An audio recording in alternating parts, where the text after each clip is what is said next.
காந்தி அம்மா பேசுகிற தாய் இந்தியா நாடு கடவுளை அவமதிச்சுத டெல்லியிலேருந்து தமிழ்நாடு வரைக்கும் நடத்தி கொண்டே இருக்க. அவமதிக்காத, சரியா? நீதிமன்றம் கோர்ட்டில் அவமதிக்காத. கடவுள் ஜட்ஜாக உட்காந்துருக்காரு.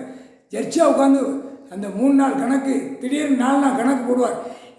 இந்த கணக்கில் திங்கக்கிழமையிலேருந்து 4 நாள் இல்லை 5 நாள் கணக்கு ஜட்ஜாக போட்டு முடிச்சுடுவார்.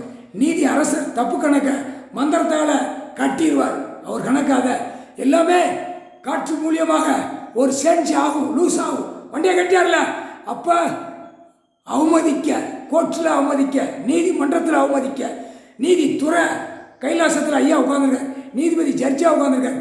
ஏன் நீ அவமதிக்க? ஜட்ஜெல்லாம் முடியலையா அப்படின்னு கேள்வி கேட்கார். தப்பாக கணக்கு பூரா நீதிமன்றம் டெல்லியிலேருந்து தமிழ்நாடு வரைக்கும் ஆன்லைனில் ஏற்றி வச்சிருக்காரு. அது ஏன்னு எடுக்கலாங்காரு. உட்காரணும். இன்னும் 30 நாள் 40 நாள் 10 நாள் 20 நாள் இழுக்க விட மாட்டார். அதுக்கு தான் மண்டையை கட்டுறார். மண்டையை கட்டினா என்ன நடக்கும்? சேஞ்ச் ஆகி போகும். உலக நாடே சேஞ்ச் ஆகும்.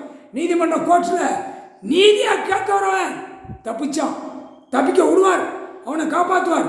அநியாயப்பட்டு உள்ள வருவான் ஆணும் பெண்ணும் லூஸ் ஆகி பித்து பிடிச்சி அலைய விடுவார். குடும்பமே அலைய விடுவார்.